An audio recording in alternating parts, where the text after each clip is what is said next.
All right, so James 1:27. Yeah. You know it, I know it. We probably could preach it in our sleep, right? Oh, absolutely. But I'm curious, how many ways have we really seen this thing play out? We got a whole stack of sermons here, Mm. different pastors, different churches, and we even ran some AI analysis on these just to see what kind of trends popped up.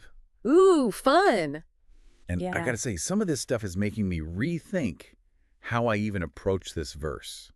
I think what's really fascinating is that even with a verse that is as well known as James 1:27, there's still so much room for, fresh interpretation, right? It's not just about hitting the familiar points that we've all, heard a million times, but those nuggets that really resonate in a new way, especially for pastors who are, looking to challenge their congregations. That's exactly it. Like one big theme that popped up in a bunch of these sermons was this whole action over words thing. Okay. Okay, yeah, faith without works is dead. We get it. Right. But some of these pastors took it way beyond that Sunday school answer. It's about pushing past that intellectual understanding of the verse and into the, messy reality of actually living out our faith. Right. Like one pastor used this marathon analogy, and I love this. He said, you can't just think about running a marathon. You got to train. Oh, yeah. You got to put in the work, hit the pavement. And it just made me think, how often do we treat faith like a spectator sport? That's such a good word picture because you can't just, intellectually assent to the idea of running a marathon. You have Yeah. to train for it. You have to prepare for it. And that's how it is with our faith. So for you then, how do you see pastors taking this kind of concept and making it something that people can apply in their own lives? Because that's the tricky part, right? Absolutely. It's easy to talk about it, but how do we actually get people doing stuff? Yeah, I think one of the things that's really effective is connecting the abstract principle with concrete examples Yeah. that resonate with people.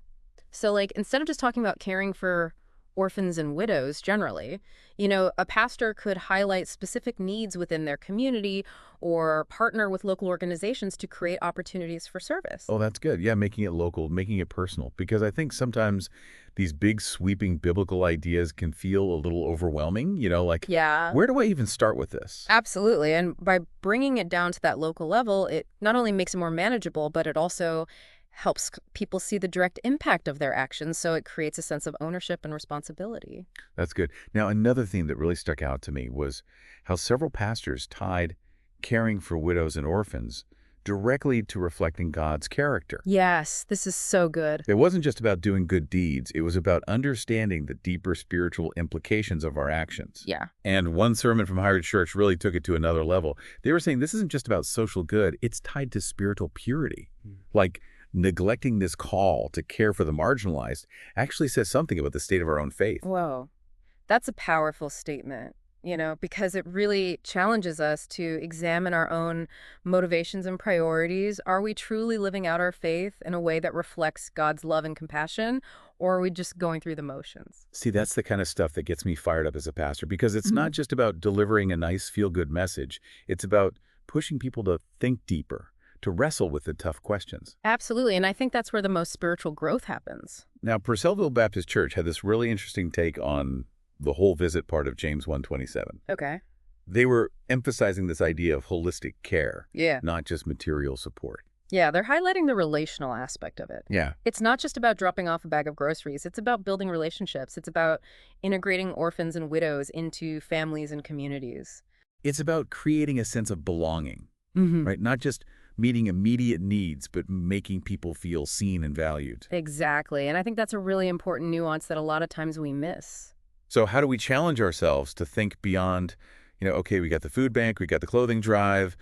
What are we doing to actually get to know these folks and welcome them in? Yeah, are we creating those spaces and opportunities for them to experience that sense of belonging? Okay, so we've got action over words. We've got reflecting God's character, this whole emphasis on holistic care.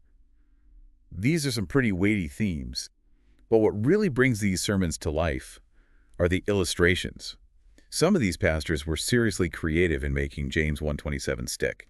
Good illustrations are so important because they provide those little mental hooks that help a message stay with you. Oh, totally. Like Promised Land Church shared this amazing story about Bishop Tudor Bismarck. He went on this mission trip that at the time seemed like a total flop. But years later, it turned out that his efforts had actually planted these seeds that led to this huge spiritual harvest. It was this powerful illustration of how obedience is more important than immediate results.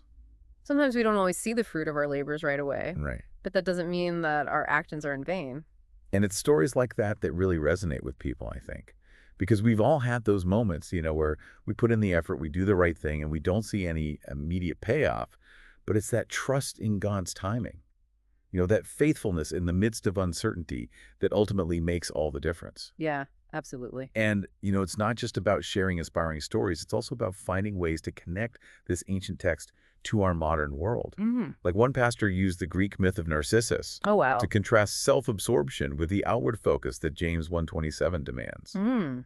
And it was this really clever way to bridge the gap between ancient literature and contemporary concerns. It's so important to find those points of connection that make these ancient texts relevant and relatable to a modern audience. Right? Because if we can't do that, then it's just going to feel like a dusty old history lesson instead of a living, breathing word that can transform lives. Absolutely. All right, so we talked about a few different approaches to James 1:27. Action over words reflecting God's character, holistic care, and the power of illustrations. But there was one sermon that kind of threw us for a loop. High Reach Church used statistics about fatherlessness in the U.S. to illustrate the societal impact of neglecting the care for orphans and widows. That's interesting. Using contemporary data. Right. They were citing stats on things like incarceration rates, youth suicide, homelessness, all linked to the absence of a father figure. And it made me think, even if my congregation isn't full of literal orphans, this message still hits home. Right. There are so many people in our communities who are hurting, who are lacking that sense of belonging and support. That's so true, and I think that just highlights the fact that these principles in James 1:27 are not just for a specific time or place. They're timeless truths that speak to the human condition in every generation. And it's a great example of how you can take this seemingly distant concept and make it relevant to your audience's everyday lives. It's about finding those points of connection that make the message hit home. Absolutely. It's funny, we talk about finding these fresh angles, these unique interpretations, but sometimes I think the most insightful thing is to go back to the basics. Really unpack the words themselves. It's amazing how one word or even just a phrase can unlock this whole new layer of understanding. Totally. And one sermon that really did that for me was from Pathways BC. Okay. They really dug into that phrase, unstained by the world, Mhm. and they connected it to this idea of community identity. Yeah, they were making the point that true religion, it's not just about individual purity, it's about how our communities as a whole live out their faith. It's like, how can our churches be those beacons of hope and love, Yeah. in a world that's so often driven by selfishness and greed? It's a challenge, isn't it? Oh, for sure. Yeah. But it's also an incredible opportunity Yeah. to show people something different. It makes you think, what does it mean to be in the world but not of it? Yeah. How do we engage with the culture around us without, compromising our values? And I think sometimes we forget that our actions speak way louder than words. Absolutely. If we want to be a light in the darkness, we have to live in a way that reflects that light. Well said. I was really moved by Promised Land Church's sermon on radical love and obedience. Oh, yeah, that one was powerful. They really went deep on that idea that, caring for orphans and widows isn't just about doing our duty as Christians. Right. It's about letting that love flow from a heart that's been transformed by Christ. It's about getting to the heart of our motivations. Mhm. Are we serving others out of genuine love, or are we just going through the motions, It's easy to get caught up in the doing, all the programs and initiatives, but we got to check our hearts. Absolutely. Why are we doing what we're doing? Yeah. And I think that's where the real challenge of James 1:27 lies. It's not just about doing the right things. Right. It's about doing them with the right heart. And that right heart comes from a deep relationship with Christ. It's through his love that we're empowered to love others unconditionally and serve them sacrificially. It's so easy to get caught up in, trying to earn God's favor, but really it's about surrendering to his love and letting that transform us from the inside out. Yeah, that's good. As we've been unpacking these different sermon approaches, I'm struck by how much we can learn from each other. Oh, me too. Even if we don't agree with every interpretation or approach, there's always something valuable to glean. Yeah, it's through those conversations, those wrestling with, different perspectives that our own understanding grows. And that's what I love about this whole deep dive process. Yeah. It's not about finding the right answer. Yeah. It's about expanding our horizons and challenging our assumptions. Absolutely, and recognizing that there's always more to learn. And for pastors, I think that's essential. Yeah. If we're not constantly growing, how can we expect to lead our congregations to a deeper understanding? It's about modeling that posture of humility and curiosity, Yeah. a willingness to be challenged. So I hope this deep dive has done that for you. Yeah. Challenged you to think differently about James 1:27, Yeah. to see it with new eyes and discover new ways to bring this message to life. It's about recognizing the power of this passage to transform lives. Now, before we wrap up this part, I want to circle back to something we touched on earlier. Mm-hmm. Remember how Purcellville Baptist Church really emphasized that word visit in James 1:27? Oh, yeah. It wasn't just about checking in. It was about genuine relationship integration into the family and the community. I love that they zeroed in on that one word because it's so easy to get caught up in, the practical aspects of caring for the vulnerable, providing for those physical needs. Right. But that deeper level of connection, that sense of belonging, is just as crucial. Don't just drop off the groceries and call it a day. Spend time with folks. Listen to their stories. Invite them into your homes.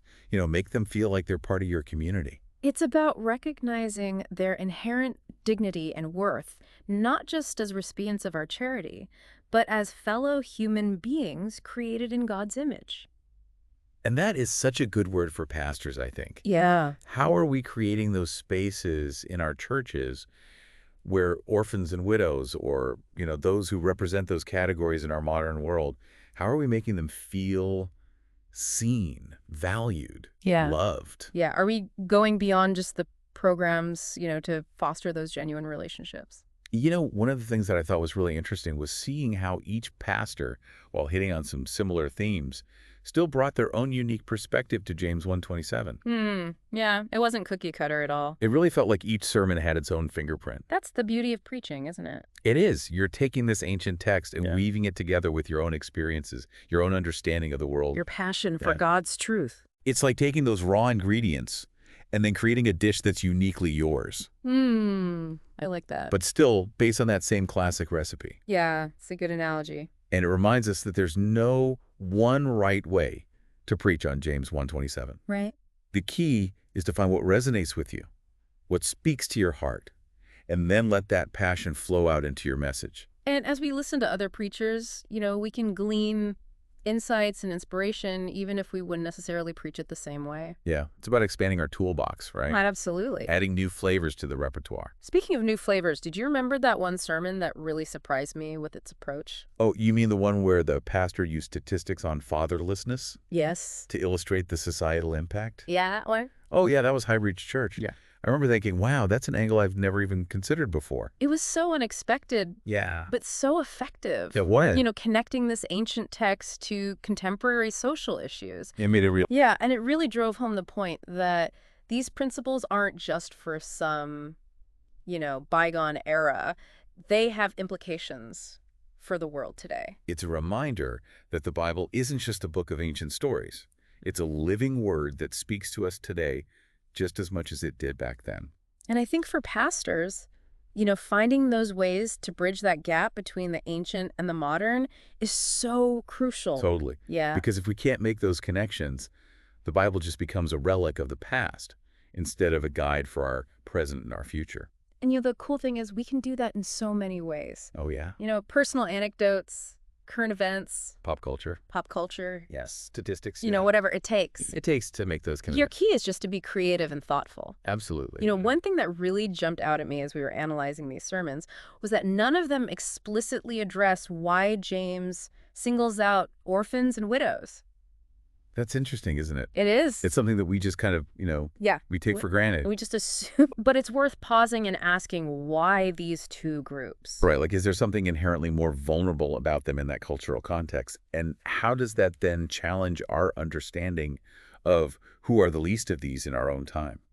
It's a question worth pondering because if we can understand why James chose these two groups specifically, it might give us a deeper insight into the heart of his message. It reminds us that the Bible isn't just this collection of, stories and rules. It's a living document that speaks to the complexities of human experience across time and cultures. It really makes you think about who are the orphans and widows of our time, Mm-hmm. right? Yeah. Who are the people that society overlooks that maybe even the church overlooks? And that's a crucial question, I think, for every generation to grapple with. Yeah, The faces of vulnerability might change, but the call to compassionate action remains the same. absolutely. And that's what I hope you as pastors and ministry leaders take away from this deep dive. Yeah. It's not just about understanding James 1:27 intellectually. It's about letting it transform your heart and your ministry.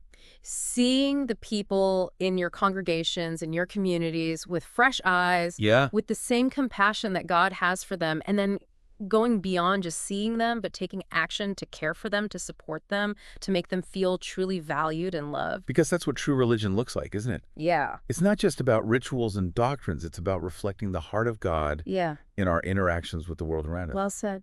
And that's what makes this passage so powerful, Hmm. so timely, so challenging. It pushes us to move beyond comfortable Christianity and into a life of radical love and service. And it reminds us that even the smallest acts of kindness, the seemingly insignificant gestures of compassion, can have a ripple effect that we may never fully comprehend. So as you go back to your churches, your Bible studies, your communities, carry this message with you. Right. Let it inspire you, let it challenge you, and let it transform the way you live out your faith. And who knows, maybe your unique interpretation of James 1:27 will be the one that sparks a movement that ignites a passion for justice and compassion in the hearts of those you lead. That's the beauty of this journey of faith. It's never static. It's always unfolding. It's always revealing new depths of meaning and purpose. And that's what makes this deep dive so exciting. It's not the end of the conversation. It's just the beginning. Now it's up to you to take these insights, these stories, these challenges, and weave them into the tapestry of your own ministry. Yeah, go out there, be the hands and feet of Christ, and let's see what amazing things God can do through us when we open our hearts to his call to care for the vulnerable. Until next time, keep diving deep and keep seeking truth. And keep those sermons fresh and inspiring. It's interesting, we've been talking about all these interpretations of James 1:27. I'm noticing there's this underlying tension Yeah. in the faith itself. Absolutely. Like this paradox between being unstained by the world, but also actively engaging with the world and its needs. It's not a call to withdraw. It's a call to be in the thick of it. Yeah. How do you balance that? How do you maintain your spiritual integrity while you're elbow deep in a world that doesn't necessarily share your values? I think it requires a lot of discernment, Yeah. a lot of wisdom, a lot of reliance on the Holy Spirit. It's definitely a journey, not a destination. Absolutely. And there's no one right way to do it. No. So for one pastor, it might look like starting a ministry for foster families. Yeah. For another, it might be, advocating for policies that protect vulnerable people. Right. And then for somebody else, it might be just inviting that lonely neighbor over for dinner. It's just being sensitive to what the Spirit's leading you to do in your context. One of the things that really stood out to me from these sermons was this emphasis on the long game of faith. Yeah. Like, it's not always about those immediate results. It's about being faithful, even when you don't see the fruit right away. We live in a culture of instant gratification, so it's easy to get discouraged when we don't see that immediate payoff. Yeah, we want to see those numbers go up. We want to see those lives changed Right now. right now. But, faith doesn't always work that way. And it's about trusting that God is working even when we can't see it, It is. And being faithful in those small things, knowing that those small acts of obedience can have a ripple effect that we might never fully comprehend. I think that's so encouraging for pastors, especially those who are serving in really difficult situations. Yeah. Maybe you're not seeing that huge revival or Right. tons of new people come into your church, but those one-on-one conversations, those acts of service, those moments of prayer, They matter. they matter. They're making a difference. They really are shaping hearts and lives, Building the kingdom. one small step at a time. Yeah. And, I think sometimes we get so focused on the big picture, Mm-hmm. the programs and the strategies, Right. that we forget about the power of those individual moments, Absolutely. those simple acts of love and kindness. It's the little things. So I guess what I'm hearing is that true ministry isn't about the numbers or the accolades. It's about loving God and loving people. And when you get those two things right, everything else falls into place. So as we wrap up this deep dive into James 1:27, Mm-hmm. I want to leave you with this challenge. Mm-hmm. Go back to your congregations, your communities, and ask yourself, Who are the orphans and widows in my midst? Hmm. Who are the people that are hurting, that are That marginalized, needs support. that needs love and support? And then ask yourself, how can I reflect God's heart to them? How can I be a source of hope and healing? Yeah. Because that's what it means to live out this verse, It's not just about hearing it. to be doers of the word and not hearers only. Put your faith into action Let your love overflow. and trust that God will work through your efforts to bring about his purposes in the world. That's good stuff. So until next time, keep seeking truth, keep loving deeply, and keep making a difference in the world. One small act of kindness at a time. We'll see you next time for another deep dive.